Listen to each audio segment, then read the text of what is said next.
You ever just feel completely swamped by information? Oh, constantly. Yeah, like you're scrolling, clicking, reading all the time, but you still feel, well, not really informed, just kind of busy. Mm-hmm.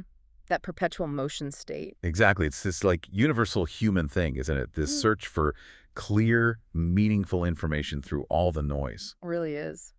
So today's deep dive takes us way back, thousands of years actually, to this ancient conversation that remarkably speaks right to that feeling. Yeah.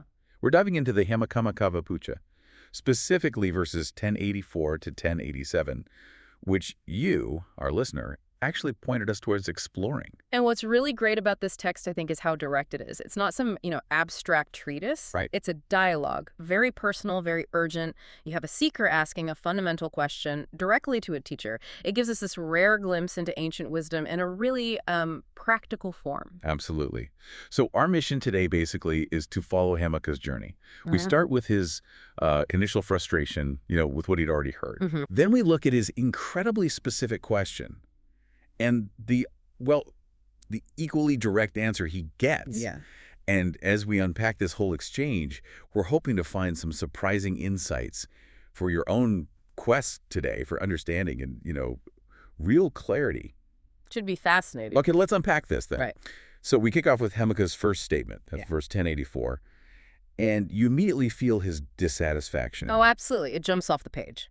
He talks about what others told him, stuff like, it was thus, it will be thus. But then he just dismisses it, calls it hearsay and speculation. Itihita and takavasana, yeah. He's basically saying, look, this isn't helping me. This isn't real wisdom.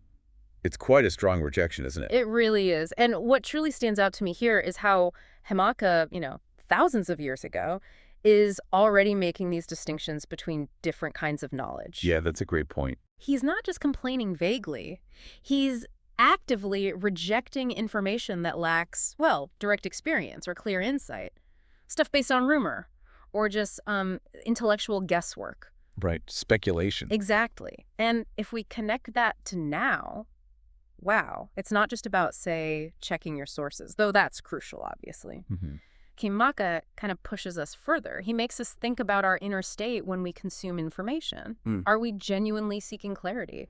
Or maybe just, looking for something pleasant, something confirming, more stuff to fill the void?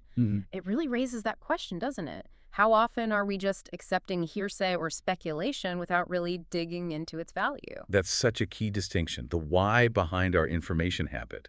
And like you said, Hemaka wasn't just complaining. No, not at all. Because in verse 1085, he makes this incredibly sharp request. He turns to the Muni of the Buddha, right? Correct. And asks him, point blank, to teach the Dhamma that destroys craving.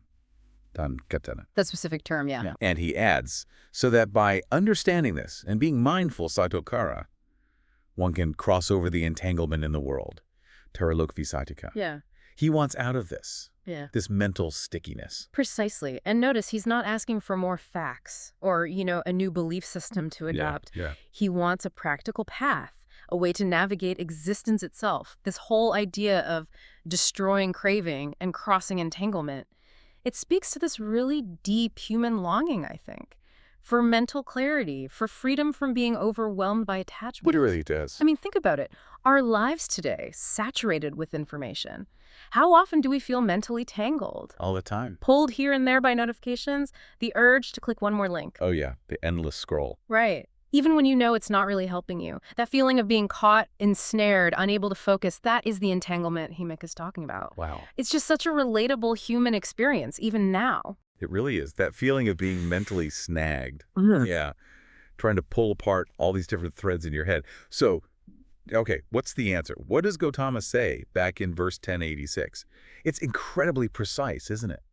Extremely precise. He says this deathless state, Nibbana, this state of profound peace. Okay. It's achieved through the removal of desire and clinging. Chandaragavinodana. Desire and clinging. Got it. But, and this is the really crucial bit, this removal applies specifically to things seen, heard, sensed by thought. Basically, our sensory inputs and our mental stuff. So everything we experience. Well, specifically the experiences that are pleasant in form, piopesu. It's not about rejecting life wholesale. It's a very targeted instruction about how we relate to pleasant things we encounter. Ah, okay. So it's not about avoiding nice things. Exactly. That's what makes the teaching so, well, practical and powerful. It's not saying don't enjoy pleasant experiences. It's about detaching from the compulsive desire, the sort of unhealthy clinging we tend to develop towards them. Clinging. Yeah. We naturally chase pleasant sensations, right? Whether it's, I don't know, a great meal or the validation you get from a like online. Sure. So this raises a really interesting question for us today.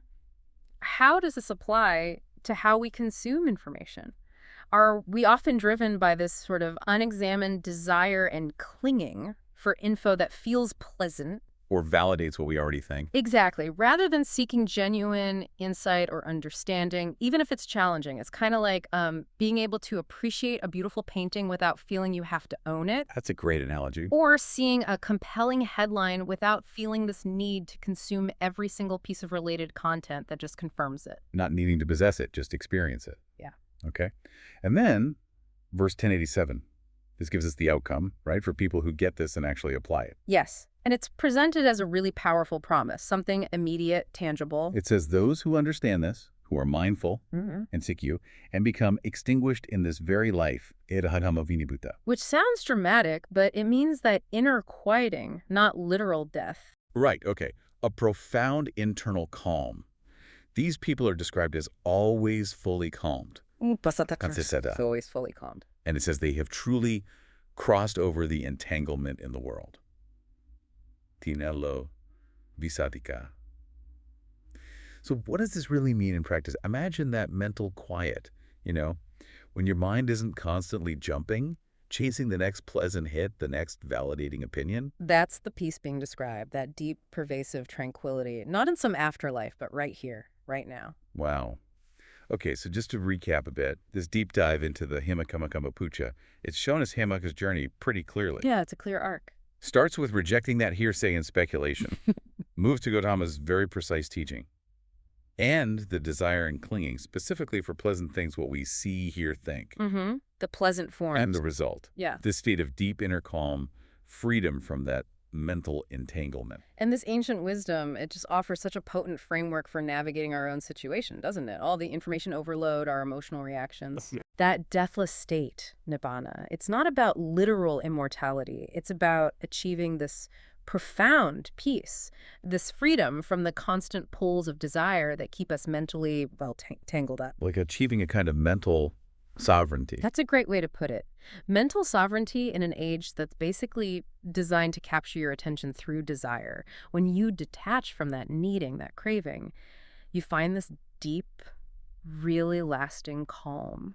So thinking about all this, maybe the question for you listening is, what might it mean for you to consciously approach the information and experiences you encounter? The pleasant stuff, and the unpleasant. Yeah. Approaching it not just to consume, but aiming to understand what really brings clarity and how to avoid that entanglement of desire and clinging. It's a powerful reflection.